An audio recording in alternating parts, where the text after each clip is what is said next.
तो ठीक है, हम पढ़ रहे थे टाइप्स ऑफ एसेक्सुअल रिप्रोडक्शन। कल मैंने आपको इसमें पढ़ाया था fission, multiple fission, binary fission, ठीक है। और उसके बाद फ्रेगमेंटेशन भी पढ़ाया था। तो एक और टाइप ऑफ एसेक्सुअल रिप्रोडक्शन है जिसको कहते हैं बडिंग। क्या कहते हैं? बडिंग कहते हैं, ठीक है। तो ये बडिंग किसको कहते हैं हम? बडिंग एक ऐसा टाइप ऑफ एसेक्सुअल रिप्रोडक्शन है जिसमें पेरेंट बॉडी के ऊपर, चाहे वो यूनिसेल्युलर है चाहे वो मल्टीसेल्युलर है, बडिंग एक असल में टाइप ऑफ रिप्रोडक्शन है in case of simple multicellular animals. लेकिन यीस्ट में भी जो है बडिंग हो सकती है और होती है कभी कभी बडिंग। तो बडिंग में क्या होता है, जब भी एक पेरेंट मैच्योर हो जाता है, मैच्योर होने के बाद उसकी बॉडी के अंदर या बाहर बड जैसे स्ट्रक्चर जो है वो बन जाते हैं। वो बड जो होते हैं उनके अंदर रिप्रोडक्टिव सेल्स होती है, टोटिपोटेंट सेल्स होती है, जिनमें ये क्षमता होती है कि वो एक नया ऑर्गेनिज्म बना सके, कंप्लीट नया ऑर्गेनिज्म बना सके। तो फिर वो बड जो होता है या तो पेरेंट बॉडी से बाहर निकल आता है या पेरेंट बॉडी से डिटैच हो जाता है और एक नया ऑर्गेनिज्म बन जाता है। तो बडिंग एक ऐसा टाइप ऑफ एसेक्सुअल रिप्रोडक्शन है जो यूजुअली किन में होता है? Simple multicellular animals, simple multicellular animals जैसे स्पॉन्जेस में, नाइन्थ में आपने पढ़े फाइलम पारिफेरा में जो आते हैं, स्पॉन्जेस में और सिलेंट्रेट्स में। सिलेंट्रेट्स जो होते हैं, फॉर एग्जाम्पल हाइड्रा को आपने देखा होगा, हाइड्रा में होता है, ठीक है। तो बडिंग में क्या होता है, इसमें जब एक पेरेंट ऑर्गेनिज्म क्या हो जाता है? मैच्योर हो जाता है। जब भी एक पेरेंट ऑर्गेनिज्म मैच्योर हो जाता है, मैच्योर होने के बाद वो ग्रो करता है बड्स। क्या करता है? Grow buds. ये बर्ड जो होते हैं इनके अंदर रिप्रोडक्टिव सेल्स होती है। क्या होती है? रिप्रोडक्टिव सेल्स, जिनको हम यूजुअली आर्कियोसाइट्स कहते हैं। इसका मतलब इनमें क्षमता होती है, ये जो आर्कियोसाइट्स होती है ये टोटिपोटेंट होती है। टोटिपोटेंट का मतलब होता है इनमें इतनी क्षमता होती है कि ये एक मास ऑफ न्यू सेल्स जो है बना सके और एक नया ऑर्गेनिज्म बना सके। तो ये बर्ड्स ग्रो करते हैं। बर्ड जो होते हैं ये इंटरनल भी हो सकते हैं और या एक्सटर्नल। इंटरनल एक्सटर्नल में क्या फर्क है? जो बर्ड्स है वो पेरेंट की बॉडी के अंदर बन सकते हैं या पेरेंट की बॉडी के ऊपर बन सकते हैं, तो एक्सटर्नल बर्ड्स। तो जब भी बडिंग में क्या होता है, जब भी एक मैच्योर पेरेंट जब वो रिप्रोडक्टिव अपनी एज में पहुंचता है, उस टाइम में पहुंचता है, तो वो बर्ड्स ग्रो करता है। बड मीन्स ग्रोथ, छोटी सी एक ग्रोथ होती है जो जिसके अंदर रिप्रोडक्टिव सेल्स होती है। तो ये बर्ड्स अंदर भी बन सकते हैं या बाहर बॉडी पे बन सकते हैं। उसके बाद क्या हो जाता है, ये बर्ड्स जब मैच्योर हो जाते हैं, birds mature and come out of parent body, वो पेरेंट बॉडी से बाहर आ जाते हैं और डिटैच फ्रॉम इट। अगर वो अंदर से बनते हैं तो उसका मतलब वो बाहर आएंगे किसी ओपनिंग से। अगर वो बाहर बनते हैं तो डिटैच हो जाएंगे बॉडी से, detach from it and behave और बिकम न्यू डॉटर ऑर्गेनिजम्स, ठीक है। तो वो बड़े हो जाते हैं और नए डॉटर ऑर्गेनिजम्स बन जाते हैं, ठीक है। इसको क्या कहते हैं हम? इसको कहते हैं हम बडिंग। अब बडिंग मैंने बोला, ये बड जो है ये अंदर भी बन सकता है और ये बाहर भी बन सकता है बॉडी के ऊपर।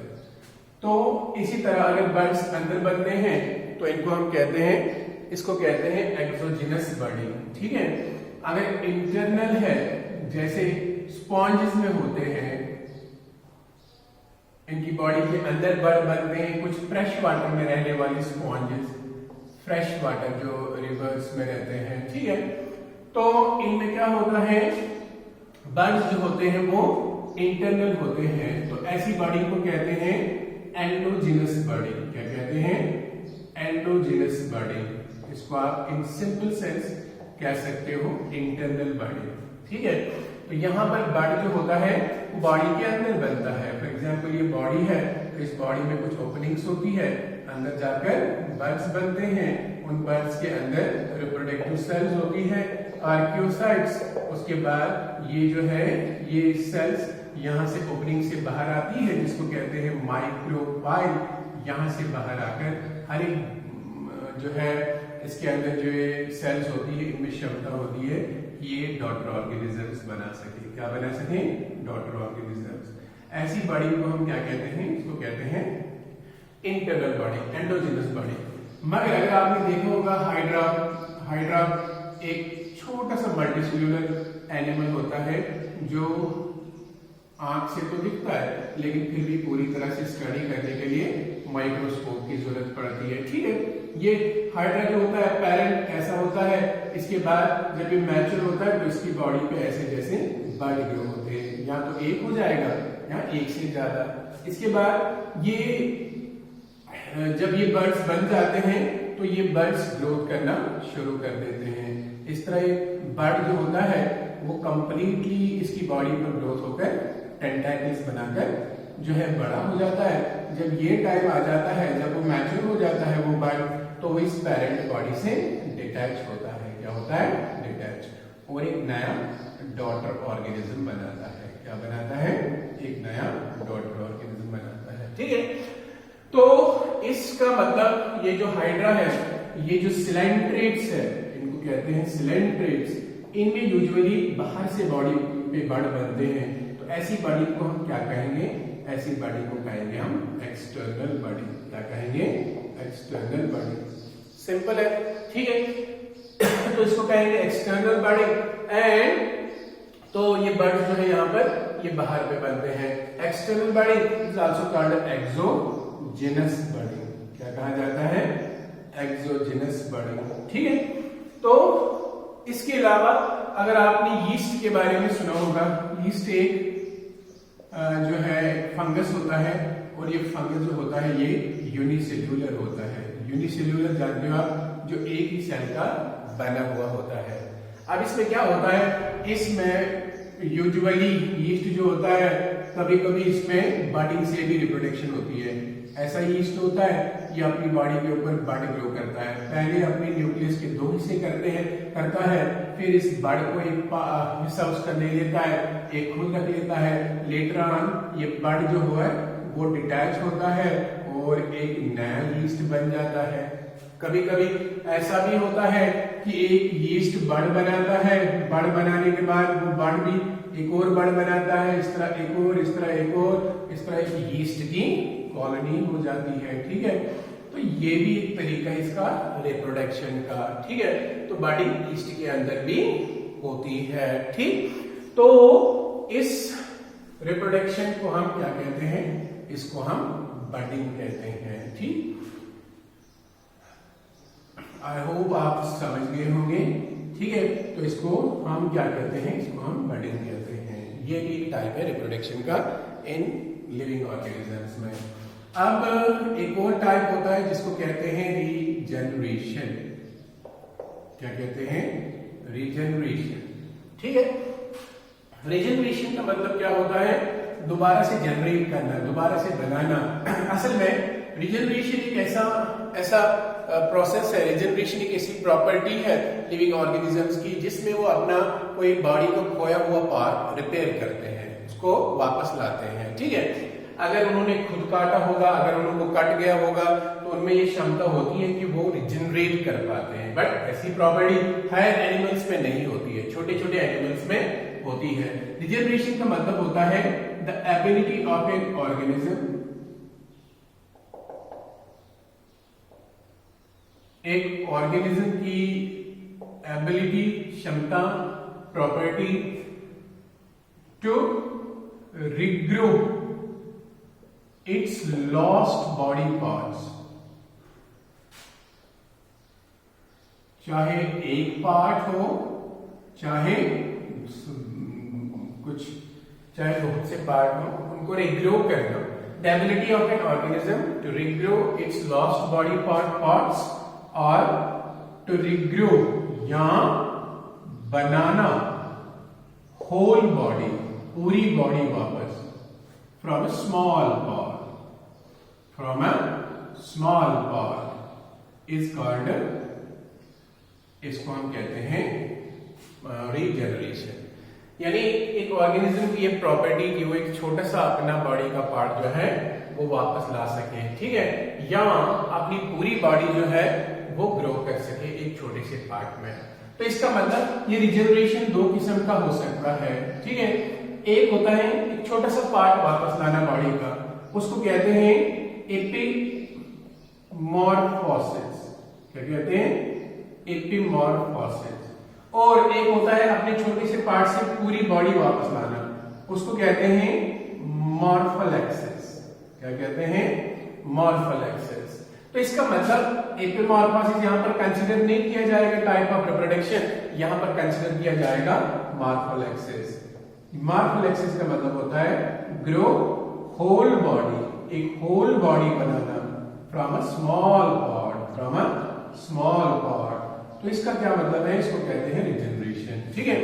एपिमॉर्फोसिस का मतलब होता है to regrow the lost body part, lost body part को वापस लाना है, यानी खोया हुआ बॉडी पार्ट जो होता है वो वापस लाना, to regrow the lost body part. Morphallaxis means grow whole body from a small part.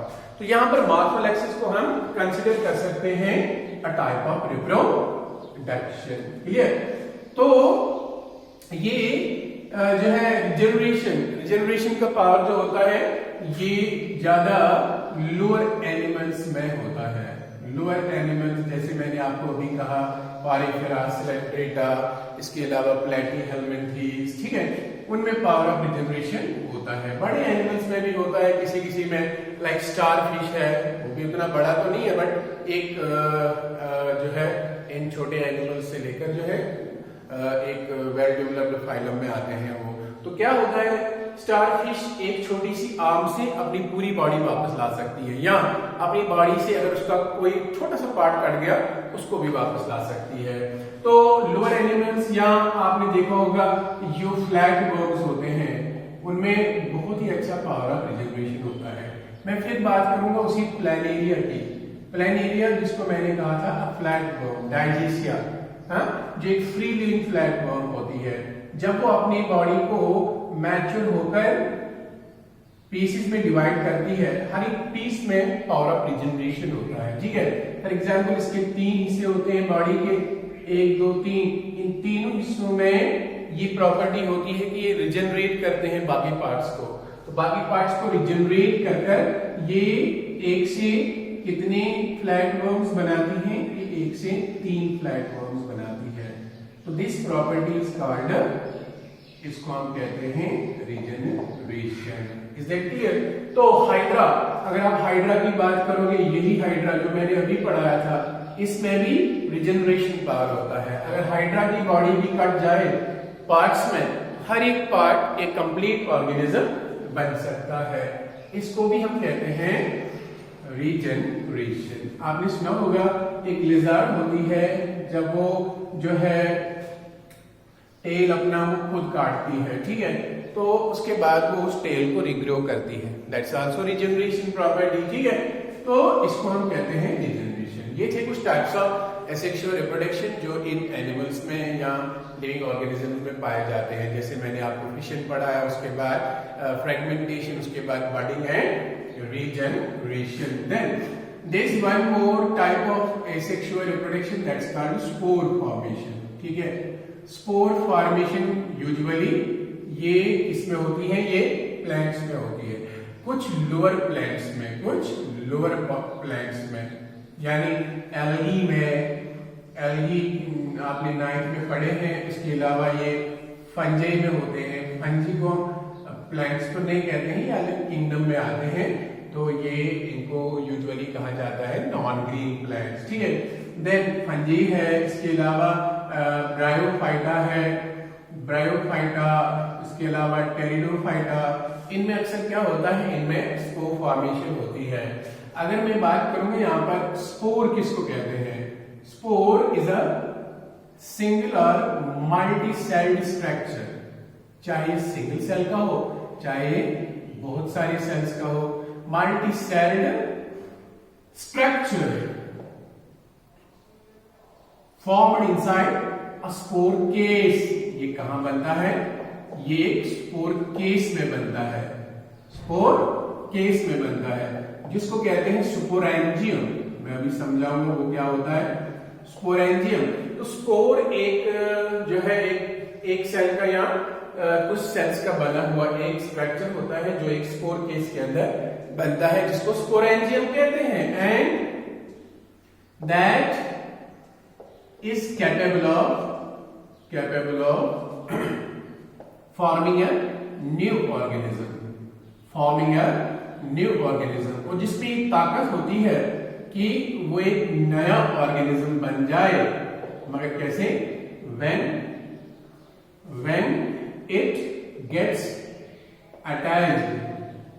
when it gets attached to the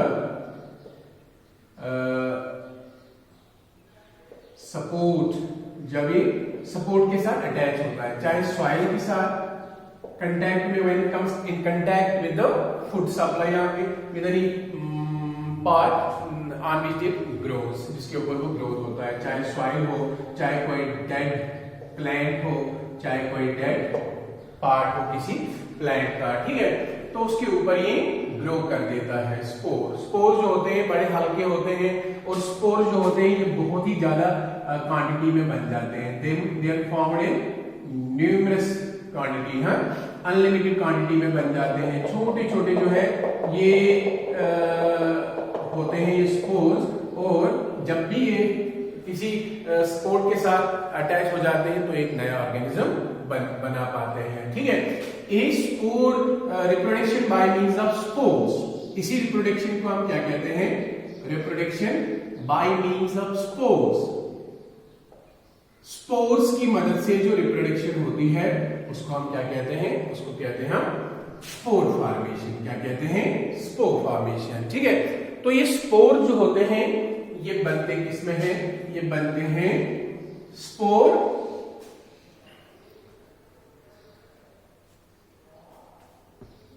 ये बनते हैं स्पोरेंजिया के अंदर, इसको बोलते हैं स्पोरेंजियम, ठीक है। फॉर एग्जाम्पल मैं आपको समझाऊंगा, एक फंगस होता है, उस फंगस का नाम है ब्रेड मोल्ड। क्या है?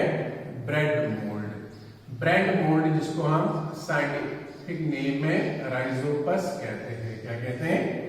राइजोपस। ये एक फंगस होता है जो एक डिकम्पोज्ड ब्रेड पे जो है ग्रोथ करता है। फॉर एग्जाम्पल ये ब्रेड है, जब इसके स्पोर्स इसके साथ अटैच होते हैं तो ये स्पोर जो है जर्मिनेट होकर एक नया फंगस बनाता है। इस फंगस के ऊपर बनते हैं स्पोर केसेस। क्या बनते हैं? Spore cases. इन स्पोर केसेस को हम क्या कहते हैं? स्पोरेंजिया कहते हैं। तो एक को बोलेंगे स्पोरेंजियम। इसके बाद ये क्या करता है? ये इसके अंदर स्पोर्स बनाता है। तो spores are the reproductive bodies which are capable of forming a new organism. जब ये स्पोर केस मैच्योर हो जाता है तो ये स्पोर जो होते हैं ये बिखर जाते हैं, और हवा के जरिए, किसी भी चीज के जरिए जब भी किसी दूसरे ब्रेड के ऊपर चले जाते हैं तो वहां पर ये ग्रोथ कर जाते हैं। इनको बोलते हैं जो है ये इसको बोलते हैं स्पोर फॉर्मेशन। जैसे आप घर में जानते हैं, कहीं भी आप गीला कुछ रखते हैं तो कुछ टाइम के बाद उस पर व्हाइट ग्रोथ होने लगती है ना। अगर उसको धोया ना जाए, उठाया ना जाए, साफ न किया जाए, हमारे घर के अंदर, कमरे में, हमारे आसपास ये स्पोर्स हमेशा हवा में रहते ही रहते हैं। अगर किसी भी चीज के साथ अटैच हो गए तो अपनी ग्रोथ कर देते हैं। जैसे आप जानते हैं, अगर आप जूतों को रखते हो, उनके ऊपर मॉइस्चर होता है, तो कुछ लेदर वाले शूज तो कुछ टाइम के बाद, बहुत टाइम के बाद उनको कहीं पर आप रख देते हो, फिर देखते हो उनके ऊपर सफेद चादर सी बनी होती है। वो असल में फंगस होता है जो उनके साथ अटैच हुआ होता है, ठीक है। तो अगर वो ज्यादा टाइम रहेंगे तो उसके बाद वो खत्म ही हो जाते हैं इस फंगस के अटैक से, ठीक है। तो ये जो है फंगल ग्रोथ कभी कभी हमारी बॉडी के ऊपर डेड स्किन पे भी होती है, क्योंकि स्किन डेड सेल जो होती है जब वो मॉइस्चर जब लगा रहता है बॉडी के साथ तो ये स्पोर जो है वो भी अटैच होते रहते हैं। तो कभी कभी इनको टाइम मिलता है कि वो ग्रोथ कर लेते हैं बॉडी के ऊपर, तो इसको कहते हैं स्पोर फॉर्मेशन। ठीक है, फिर हम प्लांट्स के अंदर पढ़ेंगे वेजिटेटिव प्रोपगेशन। क्या पढ़ेंगे? Vegetative propagation. देखो प्लांट्स में आपने देखा होगा यूजुअली हम क्या करते हैं, हम बीज बोते हैं जमीन में और उससे नए प्लांट्स बनते हैं, लेकिन कहीं कहीं पर हम बीज नहीं बोते हैं, फिर भी हम नए प्लांट्स जो है वो बनाते रहते हैं। मगर वहां पर हम क्या करते हैं, वहां पर हम नए प्लांट जो होते हैं कैसे ग्रो करते हैं वो हमें पता चलेगा वेजिटेटिव प्रोपगेशन में। वेजिटेटिव प्रोपगेशन का मतलब होता है the prediction of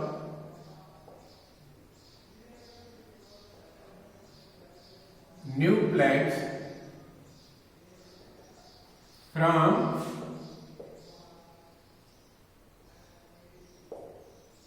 the parts of plant body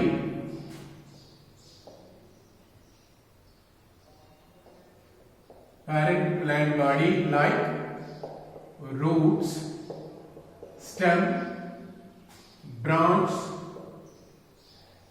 ठीक है, leaves, buds, else than seeds, मगर सीड से नहीं, बीज से नहीं। जब भी नए प्लांट्स बने प्लांट की बॉडी से, कहां से?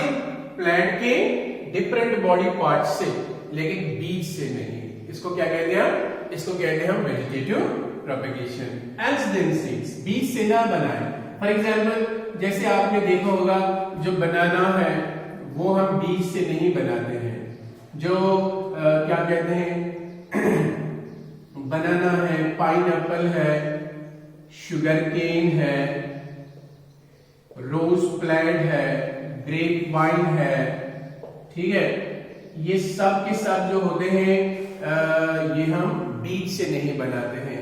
इनमें हम क्या करते हैं, इनमें हम प्लांट का ही कोई पार्ट लेते हैं और उसी को जो है जमीन के अंदर, सॉइल के अंदर ग्रो करके एक नया प्लांट बनाते हैं। क्योंकि अगर आप देखोगे बनाना, पाइनएप्पल, शुगर केन, रोज, ग्रेप वाइन, इनमें ये क्षमता नहीं होती है कि ये बीज बना सके। ठीक है, और अगर बीज नहीं बनाते हैं मगर प्रोपगेट तो इनको होना है, रिप्रोड्यूस तो होना है, तो वो तरीका यूज करते हैं वेजिटेटिव प्रोपगेशन का। ठीक है, कहीं कहीं पर वेजिटेटिव प्रोपगेशन नेचुरली होती है।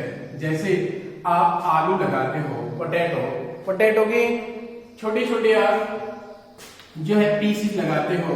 पोटैटो के अंदर, पोटैटो के ऊपर ऐसे जैसे बर्ड्स होते हैं ना, जिनको आई कहते हो, आइस कहते हो। जितने बर्ड्स है अगर आप पोटैटो के उतने पीस करोगे उस जमीन में लगाओगे, इसके बाद क्या होता है, उस बर्ड से पोटैटो प्लांट ग्रो होता है और नीचे पोटैटो असल में it's a modified stem, we can say, जो फूड को अपने अंदर स्टोर करता है। तो यहां पर नए पोटैटोज इसको नीचे लग जाते हैं। ठीक, तो ये होता है नेचुरल प्रोपगेशन का। यहां आपने देखा होगा स्ट्रॉबेरी, ठीक है, स्ट्रॉबेरी में भी क्या होता है, वेजिटेटिव प्रोपगेशन होता है। आप स्ट्रॉबेरी जमीन में लगाते हो? नहीं, आप क्या करते हो, आप स्ट्रॉबेरी का पेड़ लगाते हो, जो है प्लांट लगाते हो। उसके बाद वो स्ट्रॉबेरी नेचुरली प्रोपगेट होकर उस एरिया में फैल जाता है। या आप ग्रास देखोगे, ठीक है, जो ग्रास होती है जो हम अपने पार्क में लगाते हैं, उसको भी हम क्या करते हैं, उसको भी हम एक जगह, अलग अलग जगह पर दूर दूर लगाते हैं। उसके बाद कुछ टाइम के बाद, 15-20 दिन के बाद, वो सारे उस पार्क में ग्रास उग जाती है। That's bye means of vegetative propagation. ठीक है, तो यहां पर क्या होता है, वेजिटेटिव प्रोपगेशन नेचुरली भी होती है बहुत सारे प्लांट्स में, लेकिन असल में वेजिटेटिव प्रोपगेशन हम करते हैं खुद, जो है ह्यूमंस करते हैं। तो अलग अलग तरीकों से जो है वो वेजिटेटिवली प्रोपगेट करते रहते हैं, किनको, नए प्लांट्स को। ठीक, तो वेजिटेटिव प्रोपगेशन मैंने बोला is a process, is a type of asexual reproduction in plants, जिसमें नए प्लांट्स बनते हैं पेरेंट बॉडी से from the parts like root, stem, leaves, branch, buds, but else than seeds, बीज से नहीं। बीज के अलावा वो किसी और पार्ट से बन जाते हैं। तो वेजिटेटिव प्रोपगेशन किस किस प्लांट में प्रैक्टिस, कैसे प्लांट्स में प्रैक्टिस की जाती है? It's practiced in those plants, इनको उन प्लांट्स में प्रैक्टिस किया जाता है या किया जाता है which do not form seeds। देखो जिनकी मैंने अभी एग्जांपल्स बताई, ठीक है, जो बीज नहीं बनाते हैं, which do not form seeds और which form inviable seeds। Invariable seeds क्या होते हैं? ऐसे बीज जिनसे नया प्लांट नहीं बन सकता है, ठीक है, या जो मेन प्लांट होता है वो नहीं बन पाता है, वाइल्ड टाइप का प्लांट बनता है। ऐसे प्लांट्स को हम वेजिटेटिवली प्रोपगेट करते हैं। बहुत सारी एग्जांपल्स मैंने यहां पर आपको बताई। वेजिटेटिव प्रोपगेशन जो है ये फास्ट मीन्स ऑफ प्रोपगेशन है, ठीक है। इससे आप क्या कर सकते हैं? इससे एक ही प्लांट से आप बहुत सारे नए प्लांट्स बना सकते हैं। जैसे आप रोज की एक ब्रांच लाते हैं, उसमें बर्ड्स होते हैं, तो जितने बर्ड्स होते हैं उतने इसके हम टुकड़े कर देते हैं। उसके बाद हम छोटे छोटे टुकड़ों को हम जमीन के अंदर लगाते हैं। कुछ टाइम के बाद उस बर्ड से एक नया प्लांट ग्रो होकर निकलता है। तो वेजिटेटिव प्रोपगेशन किसमें की जाती है? ये प्रैक्टिस की जाती है ऐसे प्लांट्स में जो बीज नहीं बनाते हैं या जिनमें बीज बनाने की क्षमता नहीं होती है, या जो बीज तो बनाते हैं लेकिन वैसे बीज से नया प्लांट नहीं बन सकता है, तो उनको हम वेजिटेटिवली प्रोपगेट करते हैं। बहुत से ऐसे प्लांट्स है दुनिया में जिनको हम वेजिटेटिवली प्रोपगेट करते हैं। वेजिटेटिव प्रोपगेशन के बहुत से किस्म होते हैं, जैसे कटिंग्स, जैसे लेयरिंग, जैसे ग्राफ्टिंग, ठीक है, कटिंग करते हैं हम, लेयरिंग करते हैं हम, ग्राफ्टिंग करते हैं हम, या इसमें जो है यूजुअली हम इन तरीकों से जो है करते हैं, क्या करते हैं? वेजिटेटिवली प्रोपगेट करते हैं, ठीक है। तो कैसे करते हैं हम इन वेजिटेटिव प्रोपगेशन में? हम क्या मेथड यूज करते हैं, किस तरीके से करते हैं, जो हम पढ़ने जाएंगे कटिंग्स में, लेयरिंग्स में, ग्राफ्टिंग्स में, ठीक है। लेकिन आज हम इतना ही पढ़ेंगे। तो ये different types of vegetative propagation जो है वो मैं आपको कल जो है समझाऊंगा। इसके अलावा हम प्लांट्स में सेक्सुअल रिप्रोडक्शन कैसे होती है वो भी कल पढ़ेंगे, ठीक है। तो आज के लिए इतना काफी है।